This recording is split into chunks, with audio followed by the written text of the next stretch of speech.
Welcome into another episode of Locked On Phillies. And in today's episode, folks, you know what we're talking about. Kyle Schwarber went insane last night. The Phillies led an amazing comeback against the Blue Jays. This team is back to being unbelievable, and we got to give some love to the leadoff hitter in today's episode of Locked On Phillies.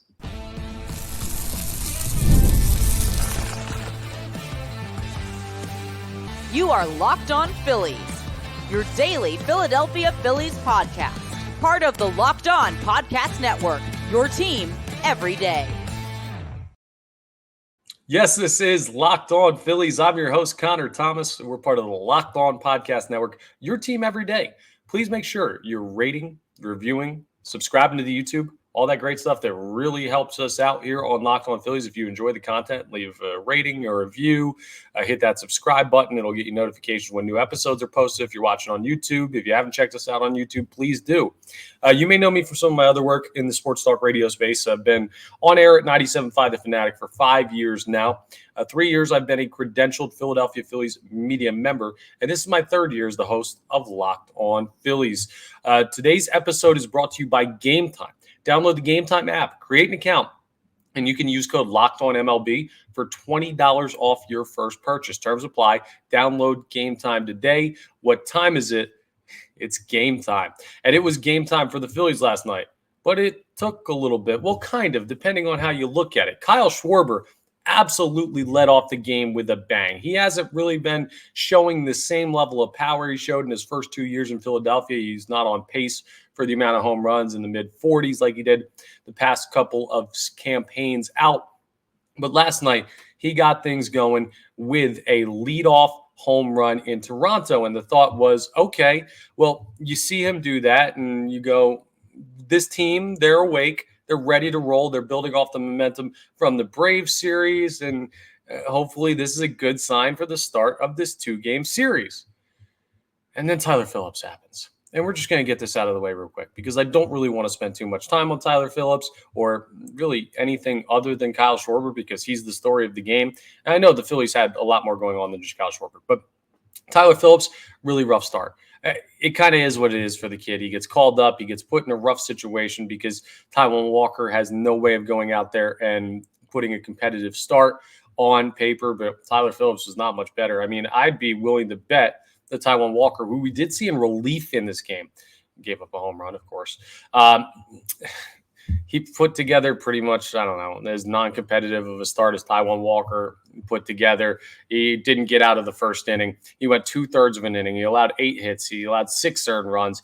Really taxed the bullpen. Tanner Banks, Jose Alvarado, Taijuan Walker, like we mentioned, Jose Ruiz, Ryan Kirkring, and Matt Strahm all had to come into the game and combine for 8 1/3 innings worth of relief. Not ideal. Luckily, the Phillies had an off day yesterday so they could survive it. And the bullpen was really good. Tanner Banks didn't give up a run. Alvarado didn't give up a run. His first appearance back from his personal leave from the team looked solid. He did have a walk, had a strikeout. Jose Ruiz, no runs given up. Kirkering, no runs given up. Matt Strahm gave up the 1 home run with 2 outs in the 9th. We'll get there. But a 10-9 victory for the Phillies that the pitching played a bit of a role in, but not exactly the ideal role, giving up 9 runs. The Phillies, though, 18 hits. The offense was incredible. I do want to run down the box score real quick before we get into the Kyle Schwarber love fest, because there were other guys who had great games. Trey Turner went 3 for 6 with a run scored. Bryce Harper, 2 for 6, another multi-hit game for him. You got 2 for 6 from Bryson Stott, 2 for 4 from JT Realmuto. Brandon Marsh had a hit. Edmundo Sosa had a hit and 2 runs scored and an RBI. Cody Clemens had a hit as a pinch hitter for Johan Rojas. You had a lot of stuff go your way in this game. Brandon Marsh also walked 3 times in the game last night. That's great to see for a guy that strikes out a bunch. No strikeouts on the night for Brandon Marsh. Okay. Have I done enough about everybody else on the team? Here we go. Kyle Schwarber. God, do I love you, man. How amazing is Kyle? You know what? I want people to look in the mirror today, and I want people to laugh at themselves. If you ever had a problem about, Kyle Schwarber batting leadoff, it's not going to work. Oh, he can't bat in leadoff spot because he doesn't do this, he doesn't do that. He's a big guy. He's not a small, fast guy who's going to hit for average. Well, last night he went 5 for 6, a single, a double, 3 home runs, including the go-ahead 3-run bomb in the 9th inning to put the Philadelphia Phillies up 10-8 and win the ball game for them. Like, Kyle Schwarber won you this ball game on his basically lonesome. You don't win this game. I know there are more runs scored and everything like that than just the 6 RBIs that Kyle Schwarber had, but the leadoff home run to set the tone, the home run in the middle innings in the 4th to go ahead and keep everything rolling, and then the big dagger swing at the end of the game that basically just hit the huge clutch bomb in a spot where the Phillies really, really needed it. There are a lot of guys that had good nights at the plate last night. But Kyle Schwarber, like, let me tell you something about me, okay?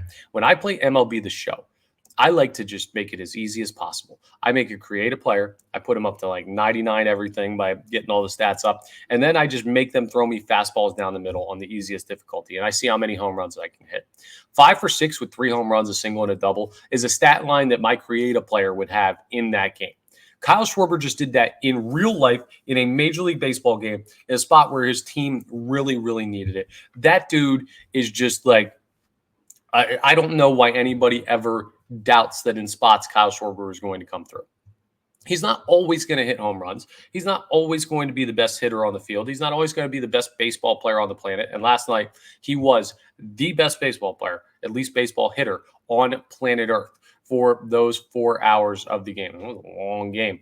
But he comes through more often than not. He's just one of those players that's a winning player. And when he slumps, he gets on base. When he gets on base, he tries to create things that can happen. He's not the fastest guy, but really what the calling card for Kyle Schwarber is the home run. And people were worried about the power. This reminds you how quickly it can switch around for guys like Kyle Schwarber, for a guy like Bryce Harper, who could use a bit of a power surge. I don't know if this is like a breakout for Kyle Schwarber and he's now just going to go into June mode where he starts hitting a home run every game, or maybe a couple home runs every game if we go off the stretch from last night. But what I do know is in a spot where the team really needed a win and they were behind and they really needed a spark or a couple of sparks, and then that big final bomb to end it, Kyle Schwarber took care of business. You know what I think of when I think about who Kyle Schwarber is as a baseball player? I don't know if Phillies fans are totally aware of this because we're Phillies fans, right? Some of you like Major League Baseball as a whole and you'll watch other games. And when the Phillies are like their season is over, you'll still keep an eye on the postseason or whatever. Now, hopefully this year the postseason ends with the Phillies season still alive and them the World Series champions. But in past years, before this stretch, there have been Phillies seasons that have ended. And for some people, that's all they'll watch. And for others, they'll watch Major League Baseball as a whole. But I think about Kyle Schwarber in Chicago. And I think about him playing for a Cubs team that had an incredible drought and had all of these curses, supposedly, and everything seemed to be against them. And the thought was they're never going to win. There's no way they're going to ever find a way.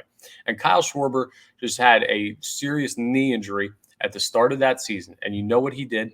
He worked and he worked and he worked. And he came back in the postseason, late in the postseason, and he had a monster home run over the scoreboard in right field at Wrigley. And that was the first time I remember thinking in his career, long before he ever became a Philadelphia Philly, oh, this dude, he's a guy you want at the plate when the chips are down. He's not always going to come through because no baseball player always comes through. But on a night like last night, it reminds you why he is one of the premier power hitters in today's game. Aaron Judge, great hitter. Shohei Ohtani, amazing talent. Kyle Schwarber, not quite on those guys' levels. Those are superstar players for multiple reasons. But if you need a home run from a guy in baseball and Kyle Schwarber's walking to the plate, there are very few men on this planet that I would take over him. And he had such a, I want to give him so much love for last night's game and doing what he did. It was one of the most insane single game performances I've ever seen. I don't know, I got to be honest, with the 2 other hits outside of that and the flow of the game, I don't know that I've ever seen another single game effort from a position player, from a hitter, that has equaled that or bested that in my time watching the Philadelphia Phillies. There's a chance that that is the greatest single game performance by a Philadelphia Phillies player in my lifetime. If there's other ones you can come up with, let me know in the comments, because there were times back in the day when I was younger where I didn't watch every game. I was in school. I was playing baseball myself. And then there are obviously times before I was born where I don't know everything about every game that had happened in Philadelphia Phillies history. Believe it or not, I don't just have like an almanac of every single thing that ever happened that I have memorized with the Philadelphia Phillies. But man, it's hard to imagine a game much more impactful than the one that Kyle Schwarber had at the plate last night. Literally video game numbers. If I'm the country of Canada, if I'm the nation up there, the prime minister, I don't know who their prime minister is these days. I don't really care. Not our country. But if I'm the prime minister, I am banning Kyle Schwarber from ever coming back to Canada after that performance. That was almost an international incident level of beatdown on Blue Jays pitching. That's how good Kyle Schwarber was. If we weren't as friendly with Canada, he might have started World War III last night. He was unfreaking believable, and it was so good to see. And it was really good to see, too, just to take it back to the team effort. The fight that the Philadelphia Phillies had together. They had 18 hits as a team after going down 6-1 in the first inning. They were down 8-4 in the middle innings of the game. They did not stop fighting because this team does not give up. When they're going well, they're never out of a game. You saw it a couple times in the Brave series. You saw it last night in Toronto. This team's rolling. They're back. By the way, you're welcome. The shirt has absolutely been monstrous in helping the Philadelphia Phillies. Just going to plug my own little superstition there, but everything's great in Philadelphia Phillies land right now. Things are good, and you've got another game against Toronto tonight with Cristopher Sanchez on the mound and a chance to take a 2-game series sweep and win yet another series in a row. Coming up, we're going to preview that game. We're going to talk about who needs to step up besides Kyle Schwarber, and we're going to discuss how likely it is that the Phillies come out of the Great White North with a second straight victory, a series sweep, and a series win. That on the tab as we continue Locked On Phillies. But first, I want to tell you about my friends over at eBay Motors. eBay Motors is the best. Passion, drive, and patience. That's the formula for winning championships. And it's also what keeps your vehicle alive. eBay Motors has everything you need to maintain your vehicle and level it up to peak performance. They got superchargers. They got roof racks. They got exhaust kits. They got LED headlights and more. Whether you're into speed, power, or style, eBay Motors has you completely covered. They got over 122 million parts for your number one ride or die. You're always going to find exactly what you're looking for. And with eBay Guaranteed Fit, your parts guaranteed to fit your ride every time or your money back, because with eBay Motors, you're burning rubber. You ain't burning cash. With all the parts you need at the prices that you want, it's easy to make your car the MVP and bring home huge, huge wins, just like the Phillies had last night. Keep your ride or die alive at ebaymotors.com. Eligible items only. Exclusions apply. eBay Guaranteed Fit only available to U.S. customers. All right, let's preview Game 2 of this series against the Blue Jays last night. An instant classic comeback for the Fightin' Phils. Emphasis on fighting. And Kyle Schwarber was outstanding. But if you're going to rely on 3 home runs from your leadoff hitter every night, you're probably not going to win many ball games if that's the requirement. It could be a nice thing to have, but if that's the difference between winning and losing, well, let's just say I'd like the margin for error to be a little bit larger in tonight's game. And it's going to help to have Cristopher Sanchez on the mound. Sanchez has been really, really good lately. Just taking a look at his last 5 starts. Last time out, 5 2/3 innings pitched against the Atlanta Braves, 7 hits allowed, 4 runs, only 2 of them earned. He did give up 2 home runs, but the Phillies win that game 5-4. He finds a way. He struck out 8 in that game. The previous game against Atlanta, 6 innings, 9 hits allowed, 3 earned runs, so 2, 3, not bad. 8 strikeouts again, so he has the Braves number when it comes to the strikeouts, but just another strong performance. Oh, the one before that? Yeah, 9 innings, complete game. 2 hits allowed, 1 earned run allowed in that game against the Washington Nationals, 4 strikeouts. That was back on August 17th. Before that, well, you had the Arizona Diamondbacks game, which was a 7 earned run performance in 4 2/3 innings. That whole series was a mess. Go back to that one, though. The Dodgers, yeah, 1 earned run in 6 innings of work, only struck out 2, did what he needed to do. The Phillies won the game. They've won 3 of his last 5 starts. He's gone 3 earned runs or less in 4 of his last 5 starts, and he's gone 5 2/3 innings or more, we'll say. Basically 6 innings or more in 4 of his last 5 starts. He's been really good. He needs to be really good tonight. I can't see the Blue Jays put up 16 hits again. Like, that can't happen. You're not going to win a ball game if they do that tonight. Cristopher Sanchez needs to be better. But you can do that. I mean, the Blue Jays lineup is solid, but they don't really have a continual lineup where you've got to slog through this guy, this star player, that star player, like you have to do with the Phillies lineup, the Dodgers lineup. To some extent, if the Braves are going well, the Braves lineup, like the Orioles lineup, all these other teams in baseball. I would say the Yankees lineup, but they're really a two-man operation. Bottom line is, the Blue Jays you should be able to take advantage of if you're Cristopher Sanchez. I want to see him go out and have a great game. Drop that ERA down from 3.49 a little bit lower. Get those strikeouts out from 100 up, I should say, from 124 Ks in 152 innings pitched. Get that a little bit closer. Maybe another 6, 7, 8 strikeout performance for him. Could be. He was rolling. He had 8 in each of the last 2 starts, so maybe he gets that done again tonight. The problem is the guy you're facing in Bowden Francis has been really, really good. He's got an 8-3 record for Toronto. And the ERA at 3.66, well, that'll show you he's given up some home runs in his 78 2/3 innings pitch. In fact, 13 home runs given up on the year. You can beat this guy with the long ball. But he's got the strikeout stuff a little bit, 75 Ks and 78 2/3 innings pitched.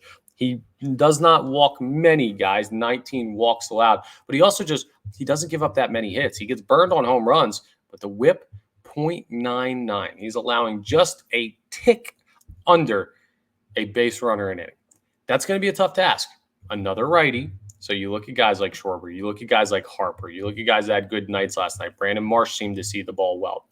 Dudes like that, you expect them to be the catalyst for offensive success in this game. It would be nice if the Phillies went out and just did like a nice 4-1 victory or a nice 5-2 victory. Nothing as dramatic as last night because I don't think my heart can take it. All of us were sitting there in the first inning saying, oh, my God, you've got to be kidding me. This 5th spot in the rotation is cursed. And it still could be. I don't know if Tyler Phillips can make his next start after last night, but we're on to the next game.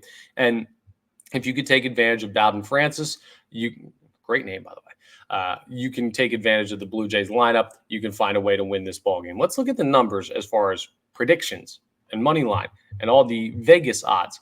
The Phillies are minus 130 on the money line for tonight's ball game. So they are favored. The opening line was minus 125. So it's actually shifting in the Phillies' favor, but it's not a huge mark to be favored by. And the ESPN matchup predictor is even closer. A 51.1% chance for the Philadelphia Phillies to win. A 48.9% then for the Blue Jays. So kind of one of those coin flip type games. And you got to wonder, are the Blue Jays still as motivated? Was that one of those performances? Because you look at where the Blue Jays are in the standings, right? This is interesting. I always like to check in on this. I don't know, I almost called them the Philadelphia Blue Jays. The Toronto Blue Jays are 14 games back in the AL East. They're out of their divisional race. You take a look at the wild card race in the American League. They're 8 games back at the final spot. That might have been like they needed to go on a run.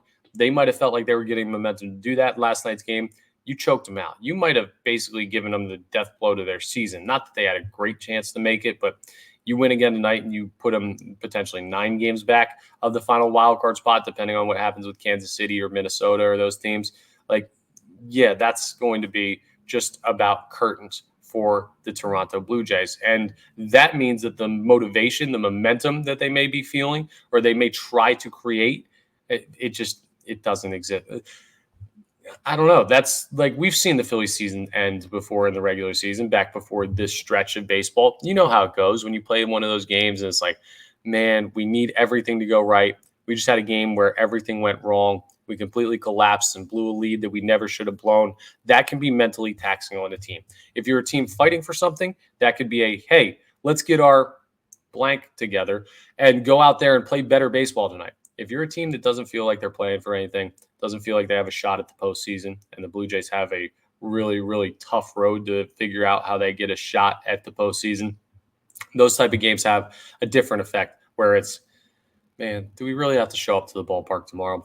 Today, absolutely. They do have to show up to the ballpark. They got to play a tough team. I do think momentum from last night's game is going to carry over. A 3:07 p.m. first pitch time. A weird mid-afternoon game because of, I don't know what's going on up in Canada or why all these games are scheduled weird times whenever the Phillies play the Blue Jays, but that's the time. So we got some afternoon baseball today.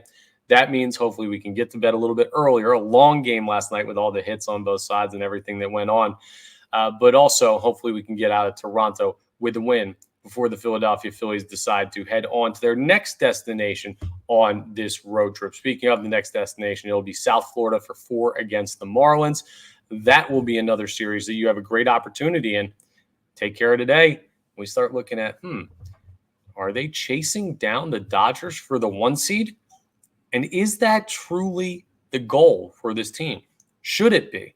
That's a question that we're going to ask coming up as we continue today's episode of Locked On Phillies.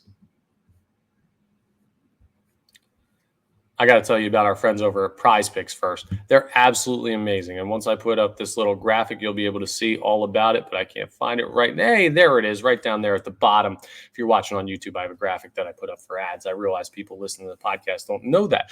Prize Picks, anyway, to get to the ad copy, is America's #1 daily fantasy sports app. They got over 5 million active members. It's the easiest and most exciting way to play daily fantasy sports. Unlike other apps, it's you against the numbers, not you against people, not you playing against bots or anything like that. No, you just need to nail the numbers and you're good. So like, for example, last night, it would have been crazy. But let's say Prize Picks number on Kyle Schwarber was 4.5 hits and you picked more.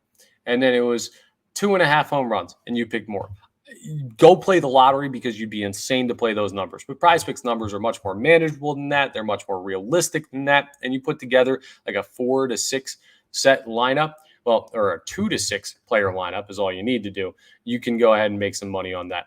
If you put 4 together, right, you're going to get the chance to win a lot of money. You can now win up to 100 times your money on Prize Picks with as little as 4 correct picks. What are you waiting for? Just set the lineup, pick more than or less than on a bunch of stats, and you're off and running. Download the Prize Picks app today and use code LOCKEDONMLB, and you can get $50 instantly when you play $5. That's code LOCKEDONMLB on Prize Picks to get $50 instantly when you play $5. You don't even need to win to receive the $50 bonus. It's absolutely guaranteed. Prize Picks, run your game. Oh, I'm sorry. I thought we were done, but we also have to talk to you about our title sponsor, Game Time. Let me go ahead and pull that up as well because Game Time is the best way to buy tickets. Last night, I saw some Phillies fans up there in Toronto. I got to imagine some of them use Game Time for their tickets because it's the best way to go ahead and check it out. I mean, Game Time Picks is a new feature from Game Time that makes getting you tickets for your favorite live events even easier. Game Time Picks filters out the fluff to show you only incredible deals on great seats so you don't have to waste time searching through thousands of tickets. They got views from your seat before you buy. The all-in pricing means you're not surprised by fees at the end of the checkout process. The lowest price guarantee. You find a seat in the same row and section for less. Game Time will credit you 110% of the difference, and your purchase is covered with the most flexible customer service policy in the ticketing industry. Game Time's amazing. They don't just do baseball. They do all sports. NFL starts this week. They do concerts, comedy, theater, everything you can imagine you need a ticket for, the event you want to go to. You'd want to take the guesswork out of buying tickets for those events with Game Time. Download the Game Time app, create an account, and use code LOCKEDONMLB, and you'll get $20 off your first purchase. Terms apply. Again, create an account and redeem code LOCKEDONMLB for $20 off. Download Game Time today because what time is it? It's game time.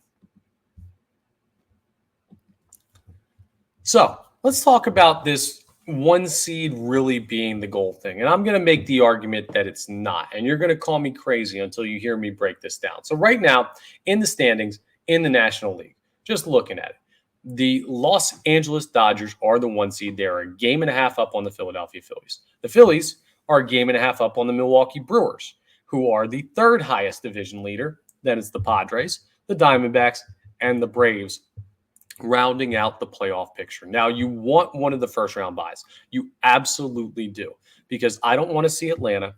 I don't want to see Arizona. I don't want to see them in a short series. Like, I have no interest at all in seeing those teams. Now, I think the Phillies are better than both of those teams, but because of the anguish that the fan base will go through seeing those opponents on the schedule and all of the mental torture we'll put ourselves through before that series even starts, I don't want to deal with it. If you're going to play those teams, I'd rather have it be 5 games, and I'd rather have 3 of those be at Citizens Bank Park. Now, you would get 3 games at Citizens Bank Park in the wild card, but that's not ideal. Longer series, better chance that the better team wins. So you want one of the top 2 seeds, right? The playoff structure, if things ended today, would be Atlanta traveling to Milwaukee. Yes, remember, the lowest divisional winner plays the lowest wild card seed.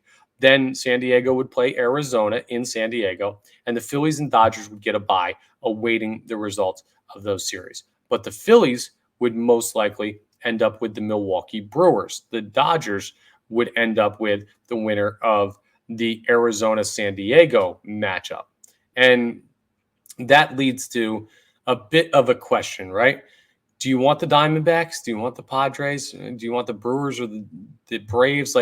It's going to be an interesting type of breakdown, but it depends on your philosophy on sports, right? This is basically why I bring up, is the one seed what you really want? I'd almost rather have a chance to play the Brewers. I think the Phillies match up well. I don't know. The Padres would be ideal, but I don't think the Padres are going to make it out of that wild card series. Arizona's playing significantly better baseball than them right now. It's more of a pick and choose your opponent type of role. Do you think that the Philadelphia Phillies are going to be in better position playing the top team that comes out of the wild card rather than maybe having to deal with Arizona or Atlanta? Certainly possible.